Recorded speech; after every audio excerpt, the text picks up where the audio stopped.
વિદ્યાર્થી મિત્રો, હવે ખાસ મહત્વનો ટોપિક છે, આઈએમપી પણ છે કે વિદ્યુત જનરેટરની વાત કરીએ તો આપણે આગળ ટોપિક જોયો કે જેની અંદર જ્યારે વિદ્યુત જનરેટર છે એ તો આપણે પ્રેરિત વિદ્યુત પ્રવાહ વિશે વાત કરી, બરાબર છે, કે કાં તો બંને ચુંબક વચ્ચે કોઈ ગુંચડાને જો ઝડપથી ફેરવવામાં આવે, બરાબર, તો ચુંબકીય ક્ષેત્ર રેખાઓ એ ગુંચડા સાથે સંકળાય છે અને ગુંચડાની અંદર પ્રેરિત વિદ્યુત પ્રવાહ ઉત્પન્ન થાય છે.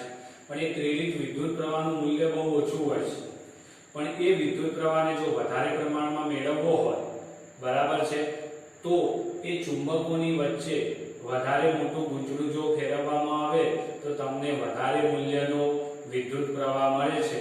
એટલે કે જો એક ગુંચડું હોય એની જગ્યાએ ઘણા બધા ગુંચડા હોય તો એ બધા જ વિદ્યુત પ્રવાહનો સીધો જ સરવાળો થાય છે, એટલે મૂલ્યમાં કેવો થાય છે, વધારો થાય છે.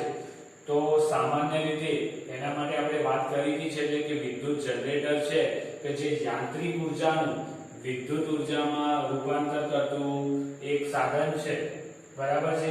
એની રચનાની વાત કરીએ આપણે તો રચનાની અંદર અહીંયા એસી જનરેટરની રચના બતાવેલી છે, બરાબર છે, કે જેની અંદર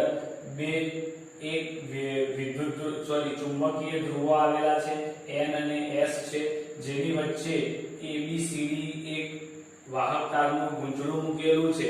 એ વાહક તારનું ગૂંચળું એક ધરી સાથે જોડાયેલું છે કે જેનાથી વચ્ચે અવાહક પડ છે. એમાં જુઓ B1 બ્રશ છે એ A1 સાથે જોડાયેલો છે, જ્યારે B2 બ્રશ છે એ D સાથે જોડાયેલો છે, અને બંને આ રીંગો છે એ રીંગો એક જ ધરી ઉપર છે પણ એકબીજાથી અલગ અલગ ગોઠવેલી છે. એટલે ગુંચડાના એક છેડા સાથે એક રીંગ જોડેલી છે, બીજા છેડા સાથે બીજી રીંગ જોડેલી છે, અને એની સાથે બ્રશ B1 અને B2 જોડેલા છે. જે બ્રશ છે એ સ્થિર સ્થિતિમાં છે કે જ્યારે આ વચ્ચેનો ભાગ છે, ધરીવાળો ભાગ, એ ફરતો ભાગ છે અને આ ફરતા ભાગને સતત પરિભ્રમણ એટલે યાંત્રિક ઉર્જા આપવામાં આવે છે કે જેના કારણે આ ધરીવાળો ભાગ ફરે છે અને એના કારણે ગુંચડાનું પણ પરિભ્રમણ થાય છે. હવે કાર્ય પદ્ધતિમાં જોઈએ આપણે તો કાર્ય પદ્ધતિમાં એમ આપણે માની લઈએ કે ABCD ગુંચડું એ ઘડિયાળની દિશામાં જ પરિભ્રમણ કરે છે, બરાબર છે. તો એની અંદર જે પ્રેરિત થતો વિદ્યુત પ્રવાહ છે એ જમણા હાથના નિયમથી આપણે જોઈએ તો જમણા હાથના નિયમ પ્રમાણે વાત કરીએ તો જુઓ AB ઉપરની તરફ જાય છે, આમ જ પડે છે ઘડિયાળની દિશામાં. તો AB અંગૂઠો એ વાહક તારની દિશા છે, કઈ દિશામાં ફરે છે, આ ચુંબકીય ક્ષેત્રની દિશા છે N થી S. તો મધ્યમાં લાગણી છે એ તમને પ્રેરિત વિદ્યુત પ્રવાહની દિશા બતાવે છે. AB ગુંચળું ઉપરની તરફ આવે છે માટે અંગૂઠો ઉપરની તરફ, N થી S એ ચુંબકીય ક્ષેત્ર, તો આ પ્રેરિત વિદ્યુત પ્રવાહ. તો એનો મતલબ કે વિદ્યુત પ્રવાહ છે એ A થી B અને C થી D આવે છે. ત્યાં નીચેની તરફ કઈ રીતે આવે છે તો આ ગુંચળું ઉપર જાય છે, જો આ ક્લોકવાઇઝ નું, ત્યારે આ શું થાય છે, નીચેની તરફ આમ ફરે છે. માટે તો નીચેની તરફ હોય તો આમ કરીએ આપણે તો પ્રેરિત વિદ્યુત પ્રવાહ આ છે જે નીચેની તરફ બતાવે છે તમને, તો આમ આવે છે. તો એનો મતલબ એ થયો કે CD છે એની દ્વારા બાહ્ય પરિપથની અંદર તમને વિદ્યુત પ્રવાહ છે એ B2 થી B1 માં મળે છે, જ્યારે અંદર રીંગની અંદર A થી B જાય છે, B થી C છે, C થી D તરફ મળે છે. તો અહીંયા મેં આકૃતિમાં બતાવેલું છે કે B1 સાથે A જોડેલો છે, B2 સાથે D જોડેલો છે, તો બાહ્ય પરિપથમાંથી B2 થી B1 તરફ તમને વિદ્યુત પ્રવાહ મળે છે. હવે આ જ્યારે અડધું પરિભ્રમણ પૂર્ણ થાય છે ત્યારે CD વાળો ભાગ અહીંયા બતાવે છે જે આ બાજુ આવે છે, અને AB વાળો ભાગ એ આ બાજુ જતો રહે છે, બરાબર છે. હવે ફરીથી વાત કરીએ તો CD વાળો ભાગ ઉપરની તરફ જ જવાનો છે ને, એટલે એની અંદર પ્રેરિત વિદ્યુત પ્રવાહની દિશા આમ હતી અને અહીંયા નીચે હતી, તો અહીંયા આમ જ જશે, DC BA દિશા થશે. તો આની સાથે શું જોડાયેલું છે, B2 છે, અને આમાં શું છે, B1 છે. તો બાહ્ય પરિપથમાં તો વિદ્યુત પ્રવાહ B1 થી B2 જાય છે માટે અહીંયા B1 થી B2 મળે છે. એટલે કે સતત પહેલું પરિભ્રમણ થાય છે ત્યારે વિદ્યુત પ્રવાહ છે એની દિશા અને બીજું અડધા પરિભ્રમણ દરમિયાન વિદ્યુત પ્રવાહની દિશાઓ બદલાય છે. પહેલા B2 થી B1 જતો તો B2 થી B1 આમ જતો તો, જ્યારે B1 થી B2 એટલે આનાથી વિરુદ્ધ આમ જાય છે. એનો મતલબ કે વિદ્યુત પ્રવાહ છે સમયના ચોક્કસ અંતરાલમાં બદલાતો રહે છે, માટે આને આપણે ઓલ્ટરનેટિંગ કરંટ અથવા તો એસી કહેવામાં આવે છે. આપણે એને શું કહીએ છીએ? એસી વિદ્યુત પ્રવાહ કહેવામાં આવે છે. બરાબર છે. ઓલ્ટરનેટિંગ કરંટ પણ કહેવામાં આવે છે. બરાબર છે કે જે સતત બદલાતો છે. આ એક દિશીય પ્રવાહ નથી, સતત બદલાતો રહે છે. તો અહીંયા જે તમને રચના બતાવી છે એ એવા એસી જનરેટરની જ બતાવી છે. બરાબર છે. તો આ પદ્ધતિથી જ એસી જનરેટર કાર્યરત કરે છે. જો તમારે જો ડીસી જનરેટરની જરૂર હોય, જો ઉત્પન્ન થતો વિદ્યુત પ્રવાહ તમારે ડીસી મેળવવો હોય, તો આ જે રચના છે બ્રશ અને રિંગ વાળી રચના, એમાં જ ખાલી તમારે ફેરફાર કરવાનો હોય છે, અને જેને આપણે કોમ્યુટેટર કહેવામાં આવે છે. એની અંદર કેવું છે કે એક જ ધરી ઉપર, જે આપણે આગળ પણ વાત કરી હતી કે સ્લીપ રિંગ કેવી રાખવાની છે, તો અડધા ભાગની સ્લીપ રિંગ રાખવાની છે. બરાબર છે. બંને છેડેથી તૂટકવી અડધી સ્લીપ રિંગો રાખેલી છે. એટલે હંમેશા જ્યારે પરિભ્રમણ થાય ત્યારે આ બાજુ જે ગૂંચળું આવે છે એ હંમેશા B1 સાથે જોડાયેલું રહે, જ્યારે CD વાળું ગૂંચળું B2 સાથે જોડાયેલું. આ બાજુનું જ્યારે ઉપરની તરફ જાય ત્યારે આ જ રિંગ જોડાયેલી રહે, અને નીચેની તરફ આવે ત્યારે આ જ રિંગ જોડાયેલી રહે, જ્યારે અહીંયા AB હોય કે અહીંયા CD હોય. બરાબર છે. અને એના જ કારણે તમને કેવો પ્રવાહ મળે છે? એક દિશજ પ્રવાહ મળે છે. કેમ કે સતત AB જ્યારે આ બાજુ જોડાય છે ત્યારે ઉપરની દિશામાં એટલે B2 થી B1 મળે છે, જ્યારે CD પણ અહીંયા જોડાય ત્યારે પણ ઉપરની તરફ જ હોય છે, માટે તમને પણ વિદ્યુત પ્રવાહ B2 થી B1 જ મળે છે. એટલે પ્રવાહની દિશા ઉલટાતી નથી. તો એસી જનરેટરની અંદર ધરી ઉપર અલગ રિંગો રાખેલી હોય છે, જેટલા ગૂંચળા હોય છે એટલી નજીક અને એકબીજા સાથે અવાહક કરેલી હોય છે. જ્યારે ડીસી જનરેટરની અંદર આ જ રિંગ છે એને શું કર્યું છે? બે ભાગમાં જોડેલી હોય છે, અને એની સાથે અહીંયા બ્રશ લગાવેલા હોય છે, જેને આપણે આ બાજુ B1 લગાવીએ અને આ બાજુ B2 બ્રશ લગાવીએ, તો આ રીતે એમાં અલગ કરેલા હોય છે. એટલે રિંગને અડધી ભાગમાં લગાવેલી છે, જ્યારે અહીંયા પૂર્ણ રિંગ છે એ B1 બ્રશ સાથે અને બીજી રિંગ છે એ B2 સાથે હોય છે. જ્યારે આ એક જ રિંગના બે ભાગ કરી વચ્ચે અવાહક કરેલું હોય છે અને B1 અને B2 બ્રશ જોડેલા હોય છે. જો આવી રચના કરો તમે આની અંદર જ અહીંયા જ ફેરફાર, તો તમને શું મળે છે? ડીસી વિદ્યુત પ્રવાહ મળે છે. ડીસી. બરાબર છે. અને એ તમે અહીંયા બાજુમાં એનિમેશનના વિડિયોની અંદર પણ જોઈ શકો છો કે એસી વિદ્યુત પ્રવાહ કેવી રીતે મેળવી શકાય અને ડીસી વિદ્યુત પ્રવાહ પણ કેવી રીતે મેળવી શકાય છે. બરાબર છે તે રચના. તો એનિમેશનની અંદર પણ તમને વધારે ખ્યાલ આવશે, તો એમાં પણ તમે જોઈ શકો છો. તો આનો ઉપયોગ કઈ જગ્યાએ થાય છે? તો જનરેટર છે જે વિદ્યુત ઉર્જા ઉત્પન્ન કરે છે, તો જે જગ્યાએ વિદ્યુત સરળતાથી સીધી મળતી ન હોય, તો આપણે નાના પોર્ટેબલ વિદ્યુત જનરેટરનો ઉપયોગ કરીએ છીએ. મોટા પાવર સ્ટેશનોમાં પણ વિદ્યુત ઉર્જા ઉત્પન્ન કરવા માટે વિદ્યુત જનરેટરનો ઉપયોગ થાય છે. લગ્નની અંદર નાના પોર્ટેબલ વિદ્યુત જનરેટરનો ઉપયોગ કરવામાં આવે છે અને વિદ્યુત મેળવવામાં આવે છે. તો ઘણી બધી જગ્યાએ, કેમ કે વિદ્યુત પ્રવાહ વગર તો કઈ જીવન શક્ય નથી, તો જે જગ્યાએ વિદ્યુત પ્રવાહની જરૂર હોય ત્યાં વિદ્યુત ઉર્જા મેળવવા માટે વિદ્યુત જનરેટરનો ઉપયોગ થાય. હવે એની સાથે આપણે અહીંયા વાત કરી કે એસી અને ડીસી. તો એસી વિદ્યુત પ્રવાહ છે, ઓલ્ટરનેટિંગ કરંટ, તો આપણે સામાન્ય રીતે ભારતની અંદર એની દિશા 1/100 વખત કરીએ એટલામાં એ દિશા બદલે છે. 1/100 વખત. એનો મતલબ કે 50 હર્ટ્ઝનો એસી વિદ્યુત પ્રવાહ ઉત્પન્ન થાય છે. એસી વિદ્યુત પ્રવાહને આમ દોરીએ તો જુઓ પોઝિટિવ અને નેગેટિવ, આ પોઝિટિવ સાયકલ લઈએ નેગેટિવ, તો આ જો અહીંયાથી એક વાર ઉપર પોઝિટિવ થયો, પાછો નેગેટિવ થયો, તો આ બે વાર થયો. એવી રીતે 100 વખત એક સેકન્ડની અંદર એ 100 વખત આવી રીતે દિશા બદલે છે. એક સેકન્ડમાં 100 વખત.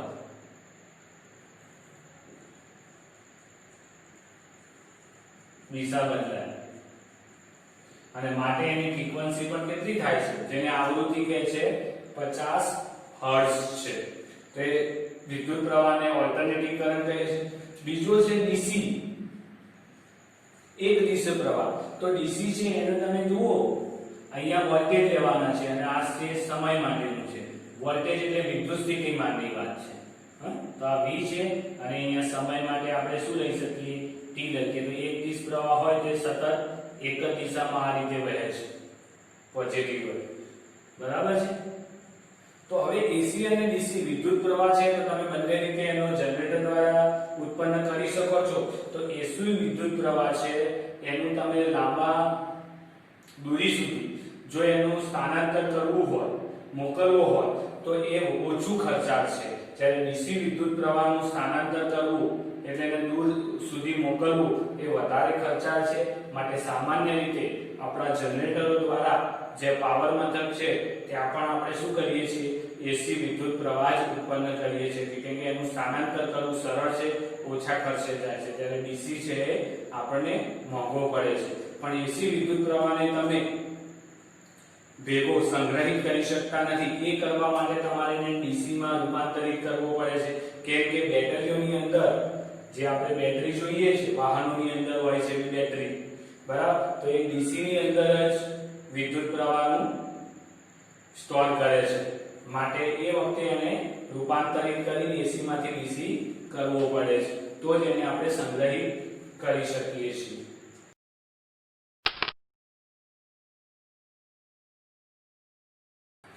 તો વિદ્યાર્થી મિત્રો, હવે વિદ્યુત પ્રવાહની ચુંબકીય અસરમાં આપણો છેલ્લો ટોપિક છે કે ઘરેલું વિદ્યુત પરિપથ. તો ઘરેલું વિદ્યુત પરિપથમાં એ આપણે જોવાનું છે કે જે જી બોર્ડ છે, ઇલેક્ટ્રિસિટી બોર્ડ, ત્યાંથી અથવા તો ત્યાંથી જે વિદ્યુત પ્રવાહ છે એ દરેકના ઘર સુધી પહોંચે છે. તો ઘરની અંદર કઈ રીતે વિદ્યુત પ્રવાહનું વહન કરવામાં આવે છે, કેવા વાયરો વપરાય છે, તેના વિશેની માહિતી લેવાની છે.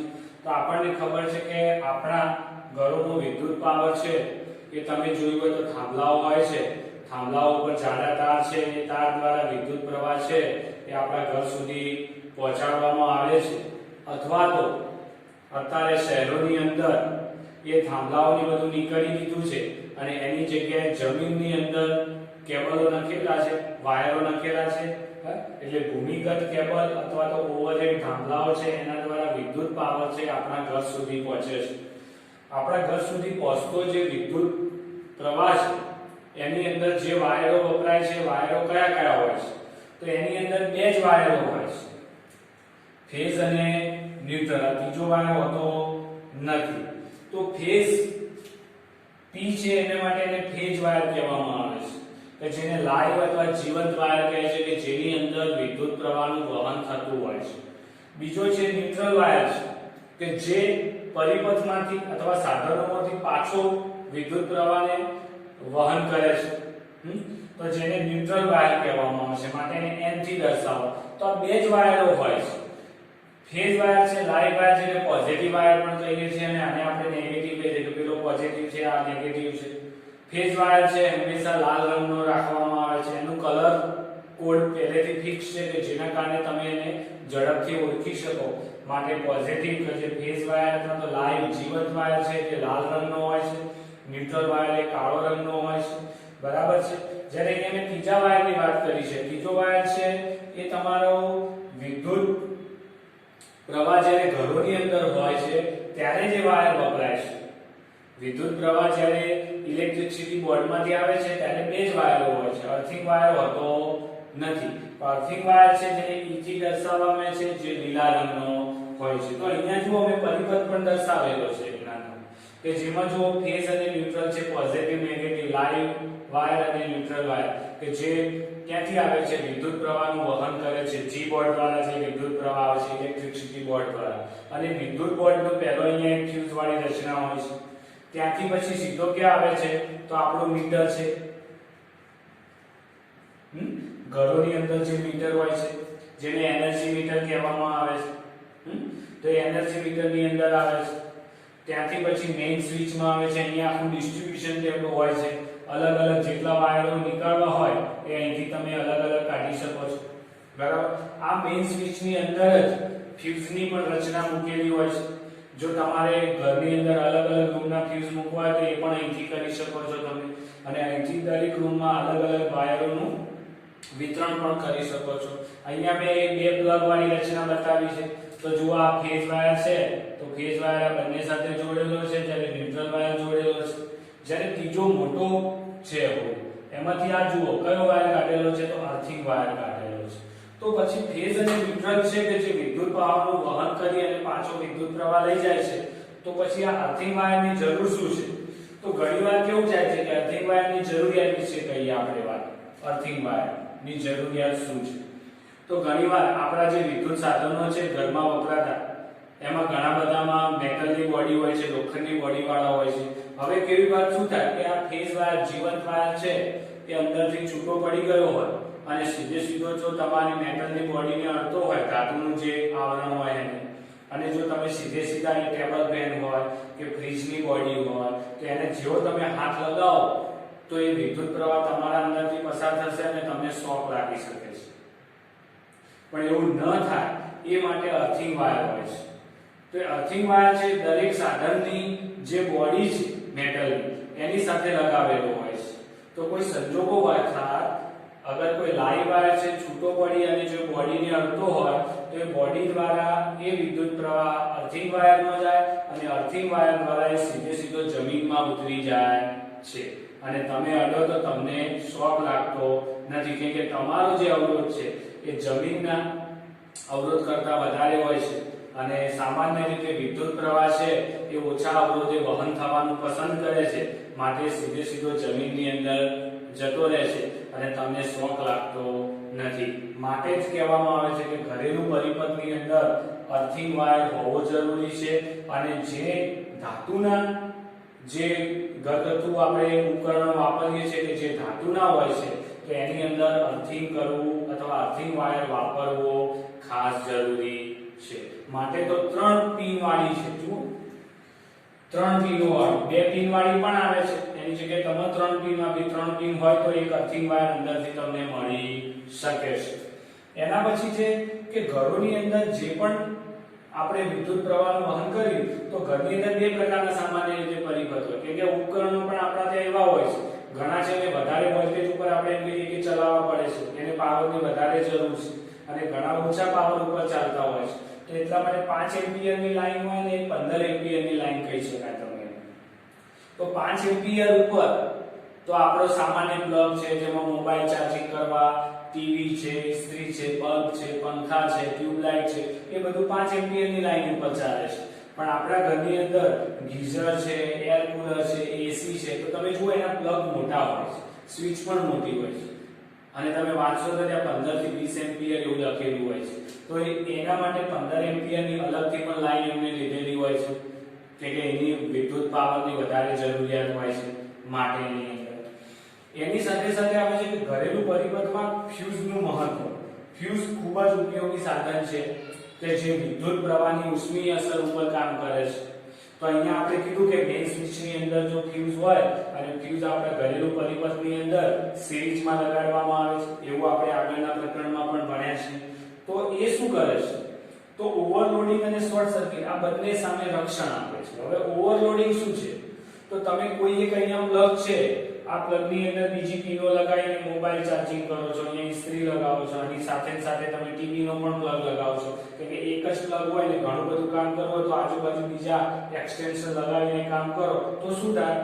આ પ્લગની જે વિદ્યુત પ્રવાહ ખેંચવાની જે કેપેસિટી છે એ ફિક્સ છે. તમે વધારે પડતું જે સાધનો લગાવો છો તેની અંદરથી વધારે વિદ્યુત પ્રવાહનું વહન થાય છે, અને જેને ઓવરલોડિંગ કહે છે. ઓવરલોડિંગ વધારે પડતું કરી દીધું, કોઈ સાધનની અંદર વધારે માલ સામાન ભર્યો તો કહે છે ને ઓવરલોડિંગ થઈ ગયું. એમ અહીંયા પણ વધારે પડતા તમે જે પરિપથની અંદર ઇન્સ્ટ્રુમેન્ટ બધા લગાવી દો છો તો જેના કારણે ઓવરલોડિંગ થાય છે અને વધારે વિદ્યુત પ્રવાહનું વહન થવાથી એ વાયરનું જે ઉપરનું પડ છે એ શું થાય? બળી જાય છે, અવાહક પડ, અને પછી એક વાયર બીજા વાયર સાથે ભેગો થઈને શોર્ટ સર્કિટ પણ થાય છે, એટલે વાયરો ભેગા થઈ શકે છે. એટલે કે ફેઝ અને ન્યુટ્રલ વાયર પોઝિટિવ અને નેગેટિવ ભેગો થઈ જાય છે, જેને આપણે ઓવરલોડિંગ કહીએ છીએ. હવે આવું ઓવરલોડિંગ થાય અને ત્યાં જો વાયરિંગ અંદર બળતું હોય તો એ બળવાના કારણે આપણા ઘરની અંદર પણ નુકસાન પહોંચાડી શકે છે. પણ જો તમે ત્યાં ફ્યુઝ અહીંયા મૂકેલો હોય તો ફ્યુઝ શું કરે છે કે એની અંદરથી વધારે વિદ્યુત પ્રવાહનું વહન થાય છે, માટે ફ્યુઝ છે એનો તાર કેવો હોય છે, આપણા પરિપથના તાર કરતા નબળો અને એના ગલનબિંદુ નીચા હોય છે, માટે ઝડપથી પીગળી જાય છે અને આગળ વિદ્યુત પ્રવાહનું વહન થતું રોકી દે છે. એવી રીતે શોર્ટ સર્કિટમાં પણ પોઝિટિવ અને નેગેટિવ વાયર ભેગા થઈ જાય કોઈ જગ્યા ઉપર કે વાયરિંગ તો એક નાની ભૂંગળીની અંદર પાઇપની અંદર કેટલું બધું હોય છે, તો કોઈ વાર ધારો કે ઇન્સ્યુલેશન છે અવાહક પર નીકળી ગયું હોય, બે વાયરો ભેગા થઈ જાય તો પરિપથ શોર્ટ થઈ જાય છે અને ઝડપથી વિદ્યુત પ્રવાહનું વહન થાય છે. અહીંયા બે વાયરો ભેગા થઈ જાય તો સીધો પરિપથમાંથી વિદ્યુત પ્રવાહ અહીંથી પ્રસાર થઈ જાય છે અને એના કારણે શું થાય, એની અંદર વધારે વિદ્યુત પ્રવાહનું વહન થાય છે. શેની અંદર? ફ્યુઝની અંદર. એટલે ફ્યુઝ ફરીથી પાછો નીચા ગલનબિંદુનો હોય છે તો બળી જાય છે અથવા પીગળી જાય છે અને જેના કારણે આગળ વિદ્યુત પ્રવાહ જતો અટકાવી દે છે. માટે પણ ઘરોની અંદર ફ્યુઝ વાળી રચના હોવી જરૂરી છે. તમારા તો ઘરોમાં પણ ફ્યુઝ હોય છે અને ચોક્કસ જે તમારા વિદ્યુત પરિપથની અંદર જે તમે સાધનો જોડેલા છે સાધનોની અંદર પણ નાના ફ્યુઝ વાળી રચના રાખવામાં આવે છે. હવે તો ફ્યુઝની જગ્યા પર એમસીબી પણ આવે છે કે જે વધારે શોર્ટ સર્કિટ કે ઓવરલોડિંગ થાય તો તરત ટ્રીપ થઈ જાય છે, નીચે પડી જાય છે. ફરીથી તમારા ઇન્સ્ટ્રુમેન્ટમાં જે ખરાબી હોય એ સરખી કરી અને ફરીથી એને ચાલુ તમે કરી શકો છો. બરાબર છે? તો આ વિદ્યુત પ્રવાહની ચુંબકીય અસરમાં આ લાસ્ટ ટોપિક હતો જે અહીંયા આપણે પૂરો કરીએ છીએ.